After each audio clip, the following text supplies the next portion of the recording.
Hello മച്ചാമാരെ, നമ്മുടെ ചാനലിലേക്ക് എല്ലാവർക്കും സ്വാഗതം കേട്ടോ. നമ്മൾ ഇന്ന് വെട്ടാൻ പോകുന്ന മീൻ എന്ന് പറഞ്ഞാൽ ശേരി എന്ന് പറഞ്ഞൊരു മീനാണ് കേട്ടോ. ശേരി നമ്മുടെ നാട്ടിൽ വിളമീൻ എന്നൊക്കെ പറയും. അപ്പോൾ നമ്മുടെ സൗദി ഒരു കസ്റ്റമർ എടുത്തൊരു മീനാണ്, സൗദി കസ്റ്റമർ എടുത്ത മീനാണ്.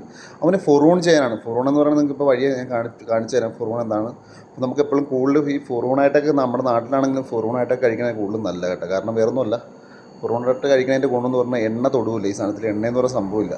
നമുക്കൊരു കൊളസ്ട്രോളോ അങ്ങനെ ഒരു സാധനം ഉണ്ടാവില്ല. എന്ന് വെച്ചാൽ നല്ല ടേസ്റ്റും ആയിരിക്കും, ഒരു പ്രത്യേക ടേസ്റ്റാണ് കേട്ടോ. പിന്നെ നമ്മുടെ അവിടുത്തെ മസാലയൊക്കെ തേച്ചും കൂടെ ചെയ്യുവാണെങ്കിൽ അത്യാവശ്യം നല്ല ടേസ്റ്റായിരിക്കും. കാരണം നമ്മുടെ ഇവർക്ക് അധികം എരിവ് പാടില്ലാത്തതുകൊണ്ട് ഒരു എരിവില്ലാത്തൊരു മസാലയാണ് നമുക്കിവിടെ ചേരുന്നത്. അപ്പോൾ ഇപ്പോൾ നമ്മൾ ചെയ്യാൻ പോകണമെന്ന് പറഞ്ഞാൽ മീൻ ആദ്യം ക്ലീൻ ചെയ്തെടുക്കുകയാണ്.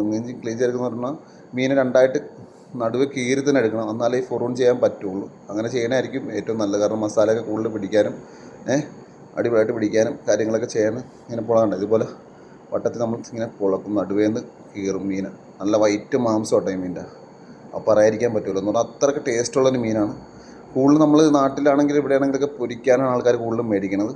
നാട്ടിൽ വലുതൊക്കെ നമ്മൾ കറി വെക്കാനൊക്കെ മേടിച്ചിട്ടുണ്ട്, പക്ഷേ നല്ലൊരു ടേസ്റ്റുള്ള മീനാണ്.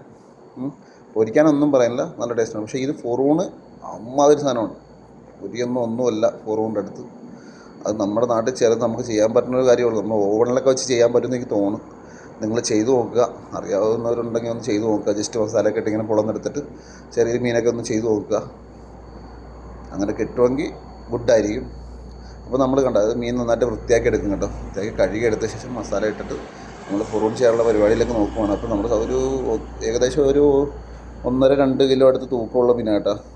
അവനെപ്പോഴും നമ്മുടെ സൗദി കസ്റ്റമർ പറയും എപ്പോഴും കൂടുതലും ഈ ഫൊറൂൺ ചെയ്ത ഗുണമാണ്. അതാണ് നമ്മൾ മസാലയൊക്കെ എടുത്ത് ആ മെഷീൻ്റെ അകത്തേക്ക് വെച്ചിട്ടാ. പക്ഷേ മീൻസ് മുകളിൽ മാത്രം തീ ഉണ്ടാവുള്ളൂ, അടിയിൽ തീ ഉണ്ടാവില്ല. എന്നിട്ട് നമ്മളിത് അടക്കുമ്പോൾ ആ ആവിയിലിരുന്ന് വെച്ചാൽ ആ ചൂടിലിരുന്ന് അത് വേകും. മുകളിൽ കല്ലുണ്ട്, മുകളിൽ നമ്മൾ ചുടാൻ വേണ്ടി കല്ല് ഉപയോഗിക്കണം കേട്ടോ. അപ്പോൾ അത് നമ്മൾ ചുട്ട് ഒരു 15 മിനിറ്റ് കഴിഞ്ഞപ്പോൾ പുറത്തേക്ക് എടുത്ത് കേട്ടോ. മസാല എന്ന് പറഞ്ഞാൽ ഞാൻ പറഞ്ഞില്ല, ഇവിടുത്തെ ഒരു മസാലയാണെങ്കിൽ മുളക് പൊടീൻ്റെ അംശം ഉണ്ടാവില്ല. കൂടുതലും മഞ്ഞപ്പൊടിയും കാര്യങ്ങളും അങ്ങനത്തെ ഒരു മസാലയാണ്. പ്രത്യേക മസാലയാണ്. നമുക്ക് ടേസ്റ്റ് അധികം പറ്റില്ല കണ്ടത്. അപ്പോൾ നമ്മൾ മറിച്ചടിക്കാൻ പോകട്ടെ. ഫസ്റ്റ് വേഗമല്ല, തിരിച്ചിട്ടും ഇനി മറിച്ചിട്ട് നമ്മൾ അതിൻ്റെ മോൾ ഭാഗം ആ പൊളന്ന ഭാഗത്ത് നമ്മളിനി കുറച്ച് തക്കാളിയും കാര്യങ്ങളൊക്കെ ആയിട്ട് ഇവിടുത്തെ ഒരു ചേർപ്പുണ്ട്, അതെല്ലാം ചേർത്ത് നമ്മൾ വീണ്ടും ആ മിഷത്തെ എടുത്ത് വെക്കും. എന്നിട്ട് ഒരു 10 മിനിറ്റത്തെ പൊള്ളിക്കല് സാധനം നല്ല ഇതാവും. ഇന്ന് വെള്ളം ഇങ്ങനെ ഇറങ്ങി അതിൻ്റെ നെയ്യൊക്കെ ഇറങ്ങി നല്ല ടേസ്റ്റായിരിക്കും. കാരണം ഒരു തരി എണ്ണ നമ്മൾ ഉപയോഗിക്കുന്നില്ല, അതാണ് ഇതിൻ്റെ ഏറ്റവും ബെറ്റർ എന്ന് പറഞ്ഞാൽ. തരി എണ്ണ നമ്മൾ ഉപയോഗിക്കുന്നില്ല. എന്നിട്ട് ഇതുപോലെ ചെറിയ നാരങ്ങയൊക്കെ ചെറുതായിട്ട് അരിഞ്ഞ് കുറച്ച് സവോളയൊക്കെ ഇട്ട് നമ്മൾ വീണ്ടും ഒരു 15 മിനിറ്റോളം വെച്ചിട്ട് എടുത്ത് കഴിച്ച് കഴിഞ്ഞാൽ എൻ്റെ മോനെ ഒന്നും പറയേണ്ട, അമ്മാതിരി സാധനമായിരിക്കും. നിങ്ങൾ ഒരു വട്ടമെങ്കിലും വീട്ടിൽ എന്തെങ്കിലും ഉണ്ടെങ്കിൽ നിങ്ങൾ ട്രൈ ചെയ്ത് നോക്കുക. സൂപ്പറായിരിക്കും. കണ്ട, ഇത്രേ കാര്യമുള്ളൂ. അത് നമ്മുടെ മസാല കൂടെ ആണെങ്കിൽ പറയണ്ട, ഒന്നും പറയാനില്ല. കണ്ട, നമ്മൾ വീണ്ടും എടുത്ത് വെച്ച് കേട്ടോ. അപ്പോൾ ഒരു 15 മിനിറ്റ് ആകുമ്പോൾ നമ്മൾ സൗദി കസ്റ്റമർ കൊടുക്കും. ഓക്കേ.